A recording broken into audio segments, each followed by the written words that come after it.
In a really unexpected turn of events, U.S. imports from the island of Taiwan have just surpassed their imports from China. This is the first time that this has happened since at least the 1980s. According to the most recent monthly data that comes out of the Department of Commerce, in November of 2025, we imported roughly about the same amount of goods from both countries. However, by December of 2025, we imported $24.7 billion worth of goods from Taiwan and only $21.1 billion from China. Now, the implications here are huge. I mean, Communist China's population is literally 58 times greater than Taiwan. Their manufacturing capacity is massive. All the contracts that China has been able to win over the last 3 decades is voluminous. They basically hold a monopoly on rare earth mineral processing. And yet, here we are, little Taiwan. Basically, I guess you can say the non-communist version of China is able to outcompete the entire mainland. Now, the reason for the shift is twofold. It has to do with the tariffs, as well as the position that Taiwan has built for itself through decades of hard work in the semiconductor industry.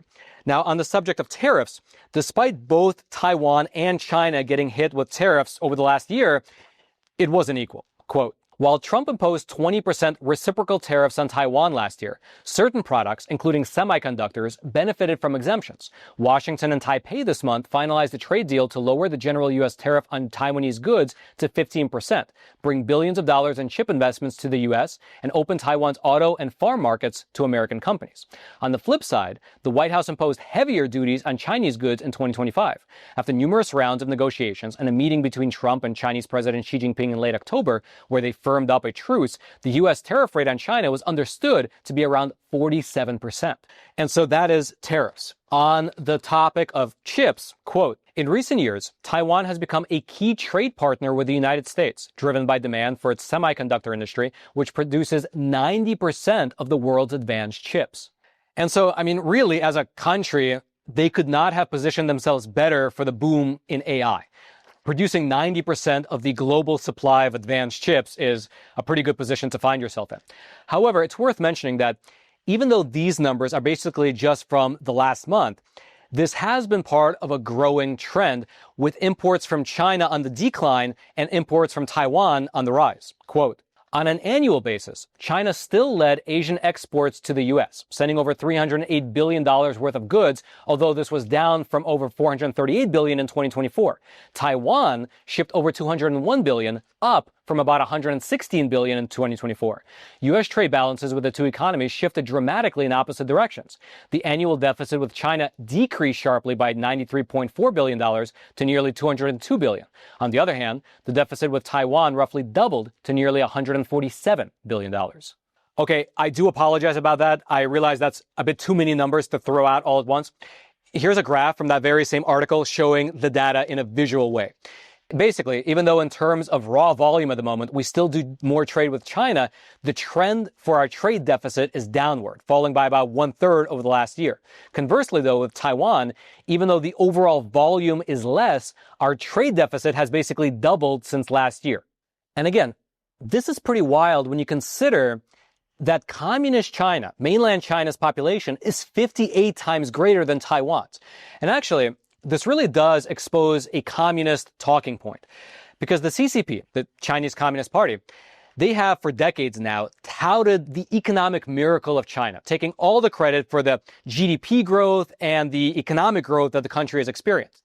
But another perspective to look at it is that the GDP and the economy of China, of mainland China, it grew in spite of the communists rather than because of them. I mean, mainland China's economy, it was basically destroyed by the Communist Party. Basically, if you look at it historically, what the communists did is that they implemented one brilliant centralized campaign after another. During the late 40s, early 50s, they killed somewhere between 1 and 3 million landowners in order to reshuffle the economy and get rid of the landlord class. Then in the late 50s, early 60s, they implemented the Great Leap Forward, where they literally took farmers off of the fields and forced the farmers to create these makeshift steel furnaces to smelt low-grade steel. That steel, for the most part, was unusable, and millions of people wound up starving to death because there literally was not enough food to feed the country. Then, in the late 60s, early 70s, during the Cultural Revolution, You had schools getting shut down for about 10 years, and the students were encouraged to roam the streets and beat up, denounce, and sometimes even kill teachers, intellectuals, professionals, and even anyone who had glasses indentations on their noses, because the thinking went that reading was a sign of being bourgeoisie. And it was only in the 80s when, under Deng Xiaoping, a few market opening policies were implemented in the country that China began to actually grow economically. And basically, I mean, it was really when the Communist Party took their boot off the necks of the people that the economy was able to grow and the people were able to somewhat flourish. But again, looking at it historically, that was all in spite of the communists rather than because of them. And the existence of Taiwan basically puts that fact into stark relief. If you think about it as a scientific experiment, Taiwan is like the placebo group to the communist experiment. In 1949, mainland China was taken over by the communists, while the island of Taiwan was taken over by the nationalists. Ethnically, they are literally the exact same people, same history, same genetics, same language, same culture, same ethnic heritage, same Confucius values, but one was communist and one wasn't. Then you fast forward 80 years, and by 2026, even without the tariffs, the GDP per capita of mainland China is around $13,000. In Taiwan, however, it's $44,000. This means that if you can extrapolate it, if China was never enslaved by the communists, its economy, as large as it already is, might be at least 3.5 times greater than it is today. It's like a real-world example of the retarding effect of communism on a society.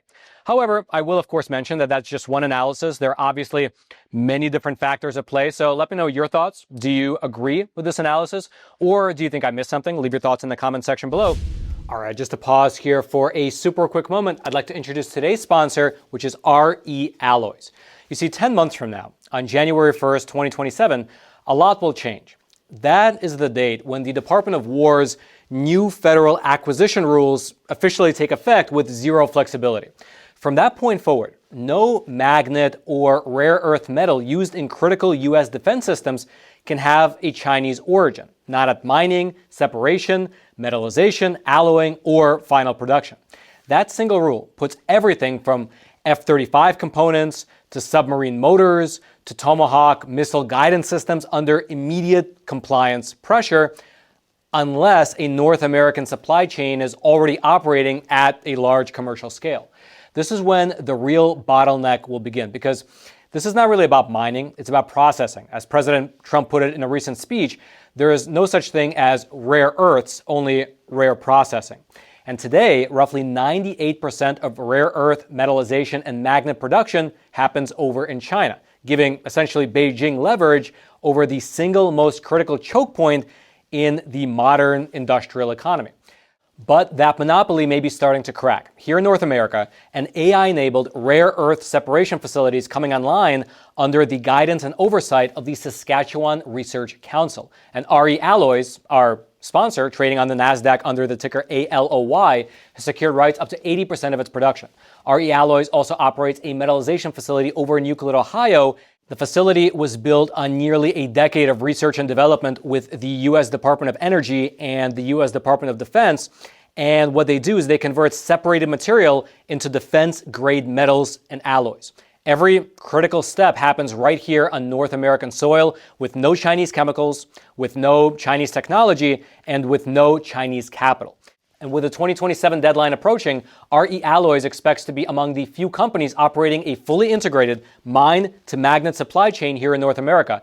Their ethos is that when it comes to rare earths, even 1% reliance on China can mean maximum vulnerability. And so RE Alloys, again, NASDAQ ticker ALOY, is racing to close that gap. If you want to learn more about the company, I will throw their links down into the description box below. You can click on them and take a closer look at RE Alloys and their position in the critical minerals supply chain. And so now, circling back to the topic at hand, the thing that makes Taiwan so powerful in terms of exports, the fact that they control almost the entire semiconductor industry globally, is actually the thing that makes the semiconductor market and most everything that we take for granted in this modern world so fragile. To that point, here is U.S. Treasury Secretary speaking at Davos just earlier this year. Conductors, I would say that the single biggest threat to the world economy, the single biggest point of single failure is that 97% of the high-end chips are made in Taiwan. If that island were blockaded, that capacity were destroyed, it would be an economic apocalypse. An economic apocalypse. Sounds pretty bad. The silver lining, though, is that TSMC, which is the Taiwan Semiconductor company, they recently opened up a fairly large plant over in the state of Arizona as a bit of a, I guess you can say, contingency plan. And so there you have it. If you want to parse through the latest trade data, the one that I showed you at the very top of the episode regarding the sort of newfound disparity between Taiwan and China, I'll throw the links to that down in the description box below, which I should mention is that description box right below those like and subscribe buttons, both of which I hope you take a quick moment to smash so that this video can be picked up by the YouTube algorithm and shared out to ever more people. Thank you so much for that. And I will, of course, also mention by smashing that subscribe button, you will get updates on your timeline every time we publish a new episode. So I do hope you smash that button as well. That way we can stay in touch. This isn't just a one-time episode of viewing session. You can get more episodes as we publish them. And then until next time, I'm your host, Roman from the Epoch Times. Stay informed. Most importantly, stay free.